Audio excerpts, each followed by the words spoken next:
اس ملک کی تہذیب یہی ہے، یہ اس ملک کی پہچان ہے۔ ہر رنگ کے پھول یہاں کھلتے ہیں اور محبت و اخوت کے ساتھ زندگی گزارتے ہیں۔ آج ایسا ماحول پیدا کرنے کی کوشش کی جا رہی ہے کہ اقلیتیں الگ ہو جائیں، اکثریت الگ ہو جائے۔ اگر اقلیت اور اکثریت کے درمیان نفرت کی اس دیوار کو کھڑا کر دیا جائے گا تو پھر یہ ملک محبت و اخوت کا گہوارہ کیسے بنا رہے گا؟ یہاں چین اور عاشقی کا ماحول دیکھنے کو کیسے مل پائے گا؟ ہم سب کی یہ مشترکہ ذمہ داری ہے کہ ملک کی آبرو کی حفاظت کے لیے، ملک کی روایات کی حفاظت کے لیے، جمہوری اقدار کی حفاظت کے لیے ہر طرح کی بازی لگانے کے واسطے تیار ہیں۔ جدوجہد آزادی کی جو تاریخ ہے وہ آپ کے سامنے آتی رہتی ہے۔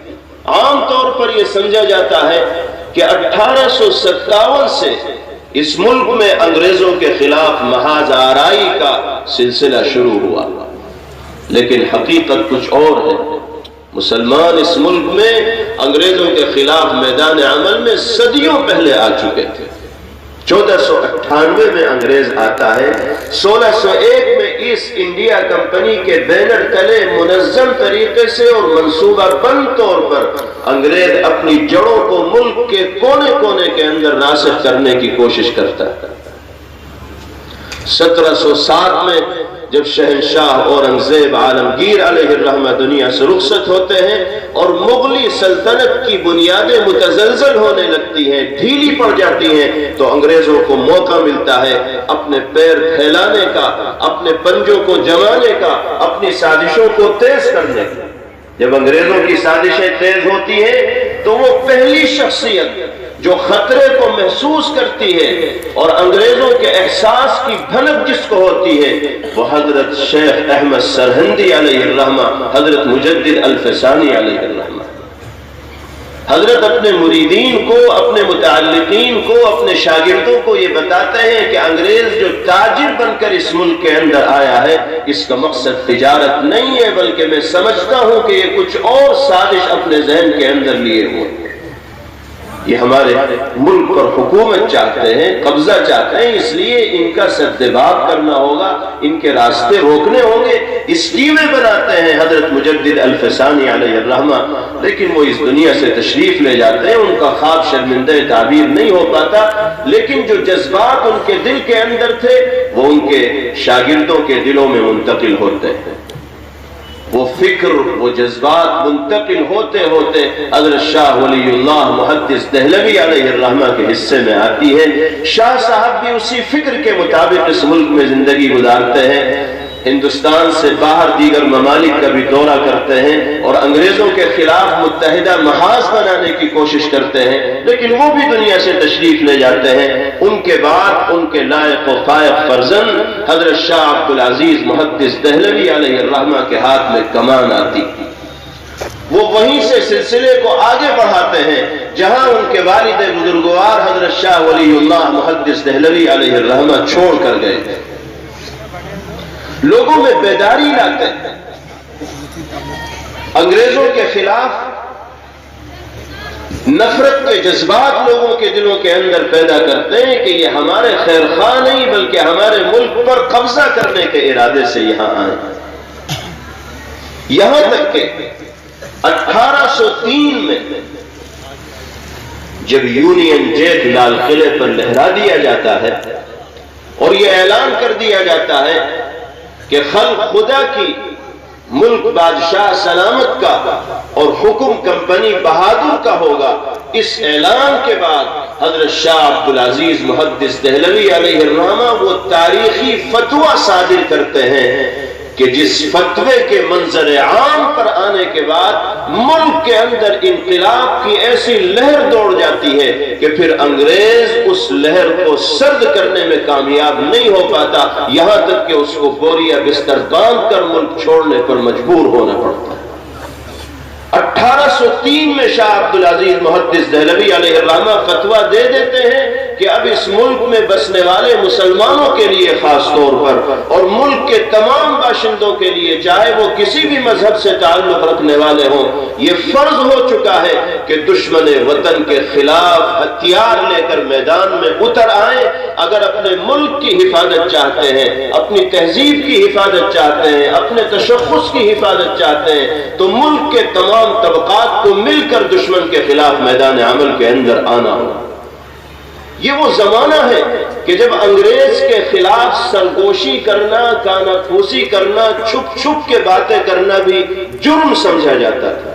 اور لوگ انگریزوں کے خلاف بات کرتے ہوئے ڈرتے تھے کہ دیواروں کے بھی کان ہوتے ہیں، کہیں جاسوسی نہ ہو جائے اور لینے کے دینے پڑ جائیں۔ ایسے نازک ماحول میں جس شخصیت نے ببانگ دہل انگریزوں کے خلاف میدان جہاد میں آنے کا فتویٰ دیا، وہ ہم سب کے سر کے تاج حضرت شاہ عبدالعزیز محدث دہلوی علیہ الرحمہ۔ اس سے پہلے 1799 میں شہر میسور سلطان ٹیپو شہید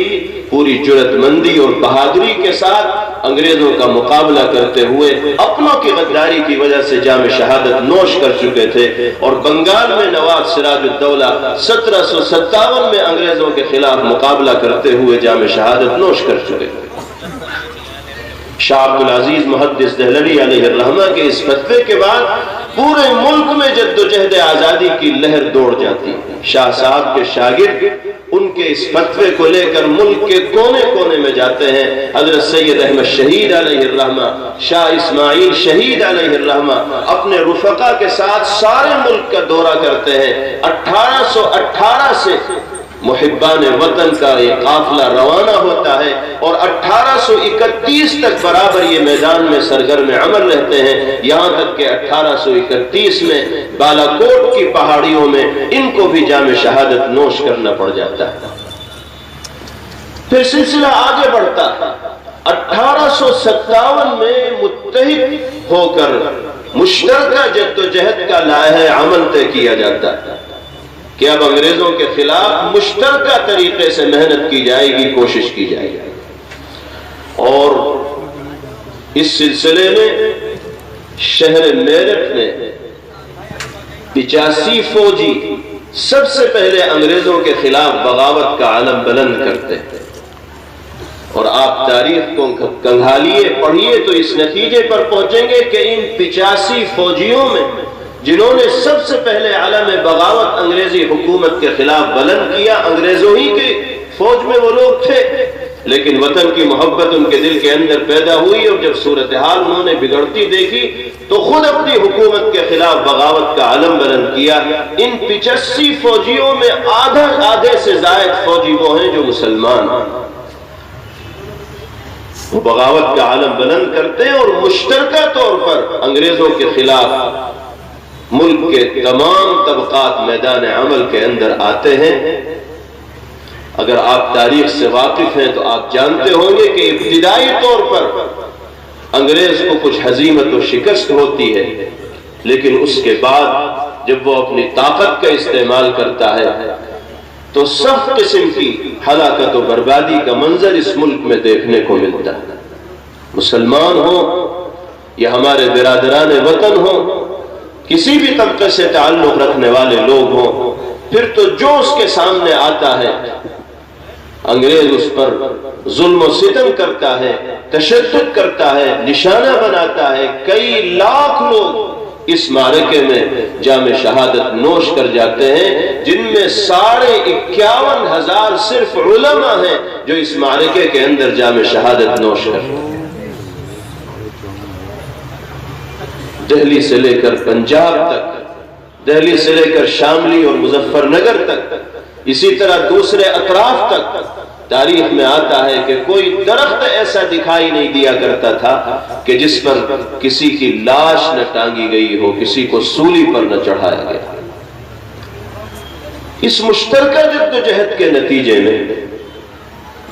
پھر ایک دن وہ آتا ہے کہ اللہ اس ملک میں آزادی کا سورج طلوع فرماتا ہے۔ دارالعلوم دیوبند کا 1857 کے ٹھیک 10 سال کے بعد قیام عمل میں آتا ہے۔ 1919 میں جمعیت علماء ہند کی باقاعدہ داغ بیل ڈالی جاتی ہے، اگرچہ اس سے پہلے بھی جمعیت علماء سے وابستہ حضرات میدان عمل کے اندر تھے، لیکن باقاعدہ طور پر 1919 میں جمعیت علماء کا قیام عمل میں آتا ہے۔ حضرت شیخ الہند مولانا محمود حسن نور اللہ مرقدہ، جو جمعیت علماء کی داغ بیل ڈالنے والوں میں سے تھے، جن کے شاگردوں نے پھر اس کمان کو سنبھالا تھا، وہ انگریزوں کے خلاف میدان عمل کے اندر رہتے ہیں، اور اسی نتیجے میں 3.5 سال تقریباً قید با مشقت کی سزا ان کو مالٹا کے جیل خانے میں گزارنی پڑتی۔ یہ ایک طویل داستان ہے اور تاریخ ہے، جس سے پتہ چلتا ہے کہ کتنی قربانیوں کے نتیجے میں، کیسی خدمات کے نتیجے میں، کیسی جفاکشی کے نتیجے میں یہ ملک ایک گلدستے کی شکل میں ہمیں حاصل ہوا ہے۔ ہماری اور آپ کی اور ملک میں بسنے والے تمام لوگوں کی یہ ذمہ داری اور فریضہ ہے کہ اس ملک کی حفاظت کے لیے اپنی جان کی بازی لگانے کے واسطے ہم وقت تیار ہیں۔ جس طرح اپنے دین و ایمان کی حفاظت کے لیے جان و مال کی بازی ایک مسلمان لگا سکتا ہے، اسی طرح اپنے وطن کی حفاظت کے لیے بھی جان و مال کی بازی لگانے کا مظاہرہ ہم نے پہلے بھی کیا ہے، آج بھی کر رہے ہیں، اور کل اگر ضرورت پڑے گی تو کل بھی کریں۔ ہمارا مطالبہ تحفظ جمہوریت کے عنوان پر منعقد ہونے والے اس پروگرام میں خاص طور پر ارباب اقتدار سے یہی ہے کہ آپ جمہوریت کے محافظ ہیں، خدا کے واسطے صرف محافظ بن کر نظام حکومت کو چلائیے، نظام کے اندر مداخلت کی کوشش مت کیجیے، ورنہ اس ملک کا چین غارت ہو جائے گا، سکون برباد ہو جائے گا۔ اخوت و بھائی چارگی کے اسی ماحول کو برقرار رکھیے جو اس ملک کی شناخت اور پہچان سمجھی جاتی ہے۔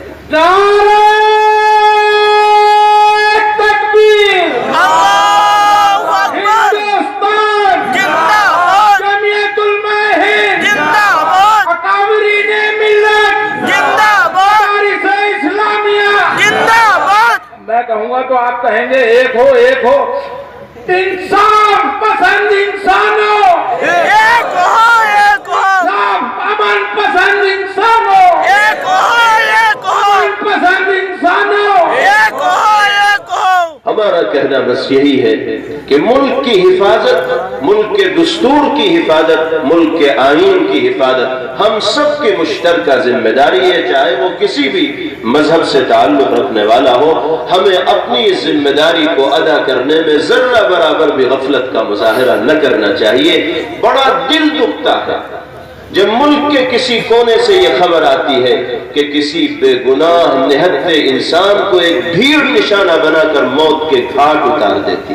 اور مختلف معمولی بہانوں کو بنیاد بنا دیا جاتا ہے آگ و خون کی ہولی کھیلنے کے لیے۔ کیا کسی مثالی جمہوری نظام کے لیے اس طرح کے واقعات کلنک کی حیثیت نہیں رکھتے، داغ اور دھبے کی حیثیت نہیں رکھتے؟ ایک طرف ہم دنیا میں اپنے ملک کو سب سے زیادہ مضبوط جمہوری نظام کا حامل بتاتے ہیں، اور دوسری طرف ہمارے ہی ملک میں اقلیتوں کے ساتھ یہ ناروا سلوک کیا جاتا ہے، تو کس منہ سے ہم دنیا والوں کو اپنے ملک کے جمہوری نظام کا قائل کرنے میں کامیاب ہو پائیں؟ کیسے ہم یہ ثابت کر پائیں گے کہ واقعتاً ہمارا نظام مثالی ہے، ہمارا نظام جمہوری ہے، ہم آئین اور دستور کے محافظ ہیں؟ کیا کیا ہو رہا ہے مجھ سے زیادہ آپ واقف ہیں، اور یہ چیزیں کسی امن و آشتی کے گہوارے سے معروف اور شناخت رکھنے والے ملک کو قطعاً زیب دینے والی نہیں ہے۔ ان طاقتوں کا سر کچلنا ہوگا جو اس طرح کی واردات کر کے ملک سے محبت کے ماحول کو باہر نکال دیں گے۔ ہم حکومتوں سے یہی کہنا چاہتے ہیں کہ آپ آئین کے اور جمہوریت کے محافظ ہیں، اگر کچھ سر پھرے اس ملک میں نفرت کا ماحول پیدا کرنا چاہ رہے ہیں، جمہوریت کی جڑوں کو کمزور کرنا چاہ رہے ہیں، تو آپ قانون کا استعمال کیوں نہیں کرتے؟ ان کو قانون کے شکنجے میں کیوں نہیں لاتے؟ ان کو جیل کی سلاخوں کے پیچھے بند کیوں نہیں کرتے؟ اگر آپ نے مجرموں کو سر اٹھانے سے پہلے سزا دے دی تو آگے کسی کی ہمت نہیں ہو سکتی کہ وہ جرم کا ارتکاب کر سکے۔ کہیں ایسا تو نہیں ہے کہ آپ کی ڈھیل آپ کی پشت پناہی اور آپ کے نظر انداز کرنے کے نتیجے میں سانپوں کے پھن پھیلتے چلے جا رہے ہوں اور وہ یہ سوچ بیٹھے ہوں کہ ہم جو چاہیں کریں، کوئی ہمارا ہاتھ پکڑنے والا نہیں، کوئی ہماری گردن موڑنے والا نہیں، کوئی ہمیں اپنی حرکتوں سے باز رکھنے والا نہیں۔ اگر ارباب اقتدار اس ذمہ داری کو نہیں ادا کریں گے تو کون ادا کرے گا؟ پولیس آپ کے پاس ہے، نظام آپ کے پاس ہے، قانون آپ کے پاس ہے۔ اس طرح کی حرکت اگر ہوتی ہے تو اس پر روک کیوں نہیں لگائی جاتی؟ اس پر پابندی کیوں نہیں عائد کی جاتی؟ ایسے مجرموں کو قرار واقعی سزا کیوں نہیں دی جاتی؟ اور میں اخیر میں یہ عرض کرنا چاہتا ہوں کہ اگر حکومتوں کے بس میں ان سرفروں پر قابو کرنا اور لگام لگانا نہیں ہے تو آپ اخلاقی طور پر اپنی ذمہ داریوں سے مستعفی ہو جائیے، چھوڑ دیجئے کرسیوں کو اور کہہ دیجئے کہ ہم سے نظام نہیں چل رہا۔ یہ سماج میدان میں آئے گا، ہندو مسلم سکھ عیسائی کے انصاف پسند طبقات میدان میں آئیں گے اور اللہ پھر نظام کو ان کے ہاتھوں میں دے گا جو آئین اور دستور کی پاسداری کرتے ہوئے ملک کے نظام کو چلانے والے ہوں گے۔ اقتدار کے گلیاروں تک ان آواز کو پہنچایا جائے اور صاف لفظوں میں یہ کہہ دیا جائے جو لوگ اقتدار پر آتے ہیں وہ مستقل کے لیے نہیں آتے، چند روز کے لیے آتے ہیں۔ اقتدار پر آنے والے لوگ آتے رہیں گے اور جاتے رہیں گے، لیکن میرے بھائیوں یہ ملک پہلے سے ہے اور بعد تک باقی رہے گا۔ ہماری ذمہ داری اس ورثے کی حفاظت کرنی ہے جو ہمارے بزرگوں نے ہمیں دیا تھا۔ اقتدار پر آنے والے لوگ ہمیشگی کے لیے نہیں آتے۔ راحت اندوری کا وہ بہت مشہور شعر پیش کر کے میں اپنی بات ختم کرتا ہوں، جو آج صاحب مسند ہیں کل نہیں ہوں گے، جو آج صاحب مسند ہیں کل نہیں ہوں گے، کرایہ دار ہیں ذاتی مکان تھوڑی۔ سبھی کا خون شامل ہے یہاں کی مٹی میں، سبھی کا خون شامل ہے یہاں کی مٹی میں، کسی کے باپ کا ہندوستان تھوڑی ہے۔ وآخر دعوانا الحمدللہ رب العالمین۔